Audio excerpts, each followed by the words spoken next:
Hello दोस्तों इस video में हम आपके लिए लाए हैं general knowledge of Jammu and Kashmir और history of Jammu and Kashmir से रिलेटेड कुछ इंपॉर्टेंट क्वेश्चन जो कि Jammu Kashmir service selection board के प्रीवियस एग्जाम्स में पूछे गए हैं।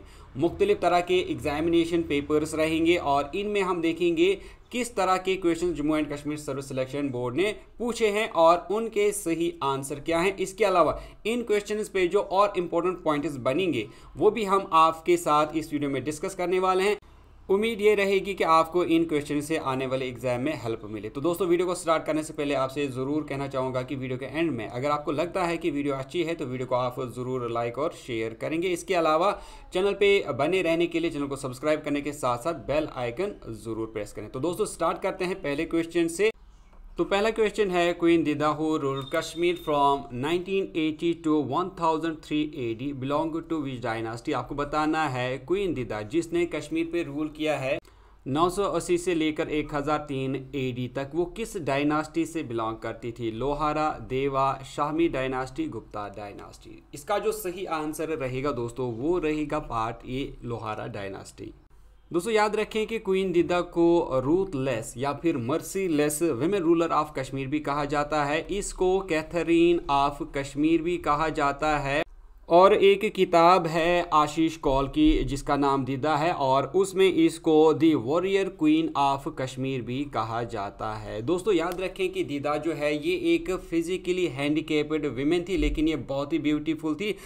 लेकिन हुकूमत चलाने के लिए अकॉर्डिंग टू कल्हना इसने रूथलेसनेस जो है अपनाई, यानी क्रूएलिटी या आप यूं कहें कि मर्सीलेसनेस इसने अपनाई और अपनी हुकूमत चलाई।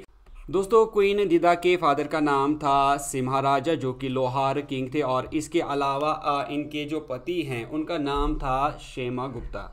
शेमा गुप्ता की बीमारी से मौत हो जाती है और उनका जो छोटा बेटा था अभिमन्यु उसको तख्त पे बिठाया जाता है, लेकिन वो बहुत छोटा था तो इस वजह से इसका जो गार्डियन बने वो यही दिदा बनी यानी रेजेंट बनी और उसके बाद दिदा ने आहिस्ता आहिस्ता सारा पावर जो है अपने हाथ में ले लिया। अगर हम हुकूमत की बात करें तो दिदा की जो हुकूमत है ये पीर पंजाल एरिया में रही, यानी पुंछ का जो आसपास का एरिया है वहाँ पर इनका रूल था।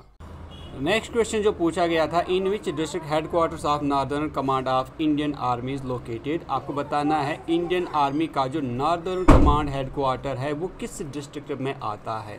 ऑप्शंस हैं राजौरी, उधमपुर, रियासी या फिर पुंछ। तो दोस्तों इसका जो सही आंसर रहेगा वो रहेगा पार्ट बी, उधमपुर। दोस्तों इसी तरह अगर हम वेस्टर्न कमांड की बात करें यानी हेडक्वार्टर कहाँ है वेस्टर्न कमांड का, तो दोस्तों याद रखें वेस्टर्न कमांड जो है वो चंडीगढ़ में आता है। इसके अलावा अगर हम साउदर्न कमांड की बात करें तो दोस्तों याद रखें जो साउदर्न कमांड का हेडक्वार्टर है इंडियन आर्मी का वो पुणे महाराष्ट्र है। इसी तरह दोस्तों अगर हम ईस्टर्न कमांड की बात करें तो ईस्टर्न कमांड जो इंडियन आर्मी का हेडक्वार्टर है वो कोलकाता में है। Next question, who is known as Samudragupta of Kashmir. आपको बताना है कि इनमें से समुद्रगुप्ता ऑफ कश्मीर किस किंग या फिर रूलर को कहा जाता है। ऑप्शन है आपके पास गोनावर्मन, दुर्लभावर्धना, ललितादित्य या फिर संगबोटी। तो दोस्तों इसका जो सही आंसर रहने वाला है वो रहेगा पार्ट सी, ललितादित्य मुक्तापिड़ा को बोला जाता था समुद्रगुप्ता ऑफ कश्मीर। दोस्तों ललितादित्य मुक्तापिड़ा की हुकूमत की बात करें तो इन्होंने 724 से लेकर 760 CE तक अपना दौर किया है कश्मीर में और इसके अलावा ना सिर्फ कश्मीर में बल्कि इंडिया और एशिया के मुख्तलिफ पार्ट्स को भी इन्होंने कंकर किया है। इसके अलावा अगर हम इनकी डायनास्टी की बात करें तो ये करकुटा डायनास्टी से बिलोंग करते थे। नेक्स्ट क्वेश्चन है, which river is known as Vitasta in Kashmir. आपको बताना है वितास्ता जो है ये किस रिवर को संस्कृत में कहा जाता है। चार ऑप्शन आपके पास चेनाब, रावी, झेलम या फिर तावी। तो दोस्तों इसका जो सही आंसर रहेगा वो रहेगा पार्ट सी, झेलम को संस्कृत में वितास्ता रिवर कहते हैं। अगर हम कश्मीरी की बात करें तो झेलम को कश्मीरी में वेथ कहा जाता है। इसी तरह अगर हम ग्रीक की बात करें तो ग्रीक में इस रिवर को हाइडस्पस कहा जाता है। इसी तरह अगर हम चेनाब रिवर की बात करें तो दोस्तों याद रखें कि चेनाब को चंद्रभागा भी कहा जाता है। और इसके अलावा अगर हम संस्कृत की बात करें तो संस्कृत में चेनाब रिवर को एस्किनी कहा जाता है।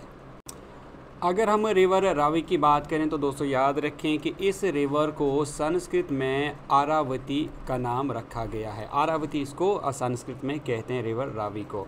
ऑलरेडी हमने इनके बारे में वीडियोस बनाई हैं reverse of Jammu and Kashmir, तो आप प्ले लिस्ट ज़रूर चेक करें। अब हम बात करेंगे दोस्तों तावी रिवर की। एंशंट नाम जो है वो सूर्यपुत्री है। सूर्यपुत्री इसको एंशंट पुरानाज में कहा गया है या इसको तवाशी भी कहा गया है।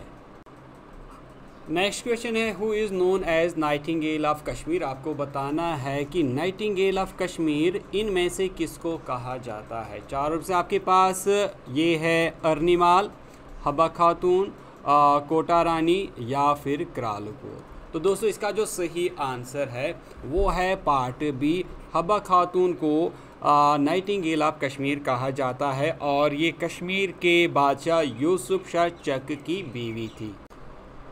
दोस्तों हब्बा खातून के बारे में कुछ इंपॉर्टेंट पॉइंट्स।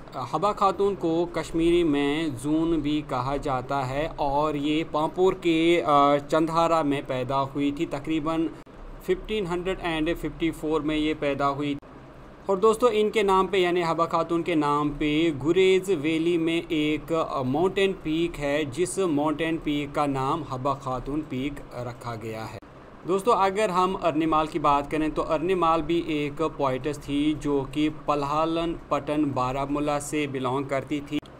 अर्निमाल जो है इनकी पैदाइश तकरीबन हब्बा खातून के 200 साल बाद हुई और इनकी भी बड़ी इंटरेस्टिंग कहानी है इनकी पोइट्री की, जो कि मैंने आपको ऑलरेडी बताया है history of Jammu and Kashmir में। जैसे मैं आपको यहाँ पर थोड़ा सा फिर भी बताना चाहूँगा, इनके हस्बैंड का नाम था भगवानी दास काचरू, जो कि पता नहीं किस वजह से इसको बहुत ही छोटी उम्र में शादी करने के बाद छोड़ के चले गए थे और फिर उन्होंने इसके बाद अर्निमाल ने कोई शादी नहीं की बल्कि पोइट्री लिखती रही।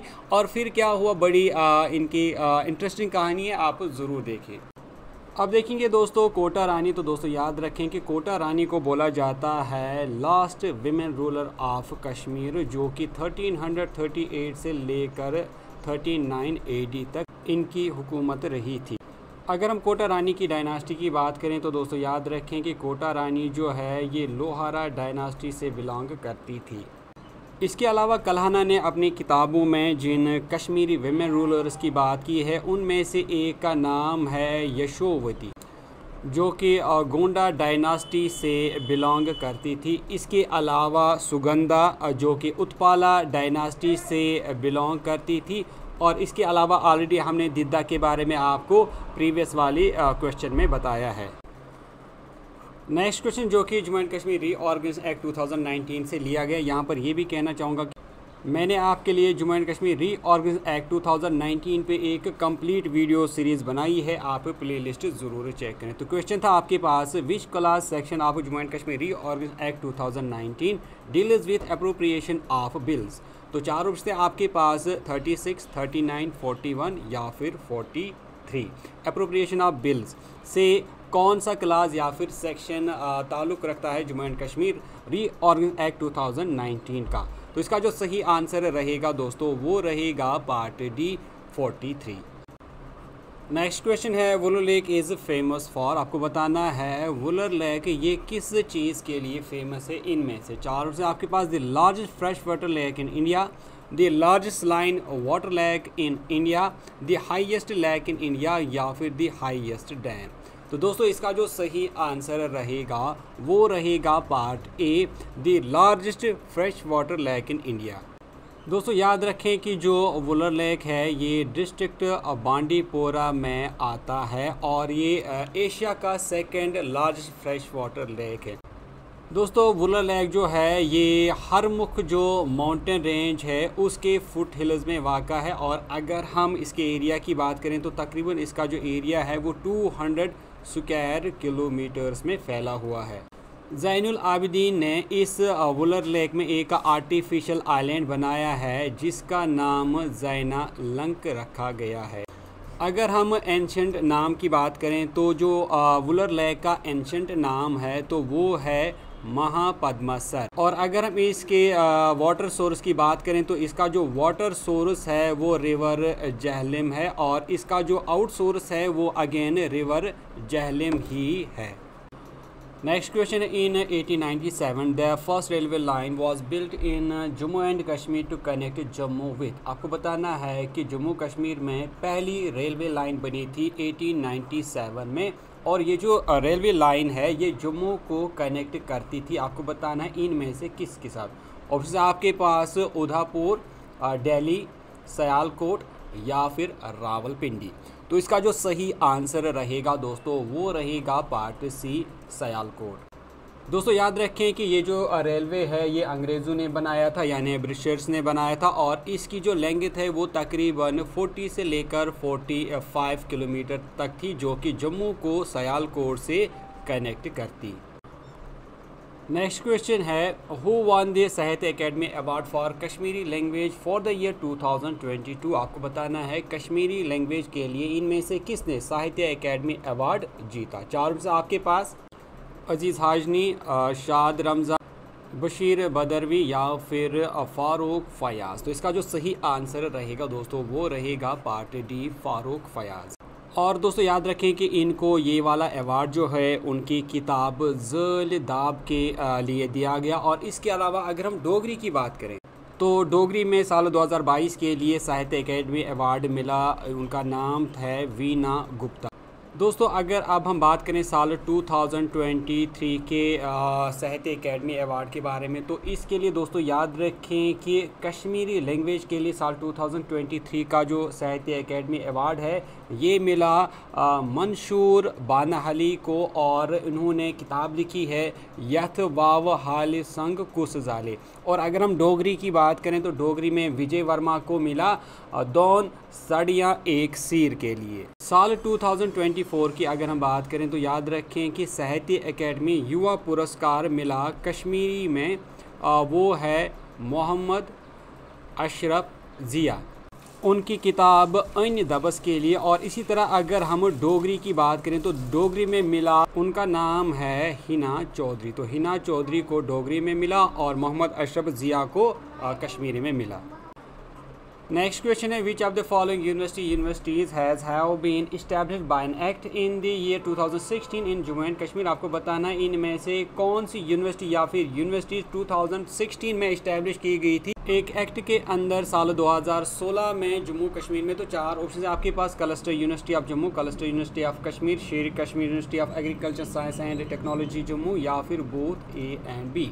तो दोस्तों इसका जो सही आंसर रहेगा वो रहेगा party D, both A and B, यानी क्लस्टर यूनिवर्सिटी ऑफ जम्मू और क्लस्टर यूनिवर्सिटी ऑफ कश्मीर। और ये दोनों यूनिवर्सिटी राष्ट्रीय उच्चतर शिक्षा अभियान इनिशिएटिव का एक पार्ट थी, जिसके अंडर जो है इनको इस्टेब्लिश किया गया है। नेक्स्ट क्वेश्चन है मैच द फॉलोइंग। यहाँ पर आपको दो कॉलम्स दिए गए हैं, आपको एक कॉलम को दूसरे कॉलम के साथ सही मिलाना है। तो नीचे यहाँ पर आपको चार ऑप्शंस दिए गए हैं। पहला है छोटा Kashi, land of Devika, district of lake, और नेक्स्ट है लैंड ऑफ स्प्रिंग्स। तो आपको बताना है इनमें से छोटा काशी किसको कहते हैं, लैंड ऑफ देविका किसको कहते हैं, डिस्ट्रिक्ट ऑफ लेक्स किसको कहते हैं इनमें से, और लैंड ऑफ स्प्रिंग इनमें से किसको कहते हैं। तो दोस्तों याद रखें जब हम जम्मू कश्मीर में छोटा काशी की बात करते हैं तो ये कहते हैं सांबा को। तो सांबा को बोलते हैं छोटा काशी कश्मीर का। और इसके अलावा दोस्तों ये पिछली बार भी एक एग्ज़ाम में पूछा गया था, जहाँ पर आपको देविका रिवर के भी बारे में पूछा गया था कि देविका रिवर जो ये कहाँ पे है। तो जिसका हमने आपको बताया था कि देविका रिवर जो है ये सांबा में है, और ये पूर्व मंडल विलेज जो है सांबा का, वहाँ पर ये लोकेटेड है। नेक्स्ट हम बात करेंगे लैंड ऑफ देविका के बारे में। तो कंफ्यूज मत होना कि देविका रिवर से, तो यहाँ पर याद रखें कि जो लैंड ऑफ देविका है ये बोला जाता है उधमपुर को। इसके अलावा उधमपुर को बोला जाता है लैंड ऑफ बाउल्स, ये भी आप याद रखेंगे। इसके बाद है डिस्ट्रिक्ट ऑफ लेक्स, तो ये बोला जाता है गांदरबल को। इसके अलावा दोस्तों याद रखें कि गांदरबल को विकर हब ऑफ कश्मीर भी कहा जाता है। लास्ट में रहा लैंड ऑफ स्प्रिंग्स, तो ये बोला जाता है अनंतनाग को। इस तरह अगर हम आंसर की बात करें तो इसका जो सही आंसर बनेगा वो बनेगा पार्ट सी। नेक्स्ट क्वेश्चन है which of the following fauna could be seen in Dachigam national park. आपको बताना है कि दाशिगाम नेशनल पार्क में इनमें से कौन सा फौना आप देख सकते हैं या पाया जाता है। चार ऑप्शंस हैं, Kashmiri stag, long tailed marmot, Himalayan serow या फिर ऑल ऑफ दीज। तो दोस्तों इसका जो सही आंसर रहेगा वो रहेगा part D, all of these. ये सारे फौना जो हैं वहाँ पर पाए जाते हैं। दोस्तों मैंने national parks of Jammu and Kashmir पे कंप्लीट वीडियो सीरीज़ बनाई है, wetlands of Jammu and Kashmir या फिर Ramsar sites of Jammu and Kashmir, reverse of Jammu and Kashmir या इसी तरह जो बाकी टॉपिक्स हैं, मैंने कंप्लीट वीडियो सीरीज़ बनाई है, आप ज़रूर जाकर चेक करें। तो दोस्तों ये थे कुछ क्वेश्चंस जो कि इस वाले एग्ज़ामिनेशन पेपर में पूछा गया था। ये पिछले साल का एक पेपर है। तो उम्मीद करता हूँ कि आपको इन क्वेश्चन से आने वाले एग्ज़ाम में हेल्प ज़रूर मिलेगी। इसी के साथ मैं ये वीडियो को करता हूँ एंड। दोस्तों मैं मिलता हूँ अब आपसे एक नेक्स्ट वीडियो में, तब तक के लिए टेक केयर।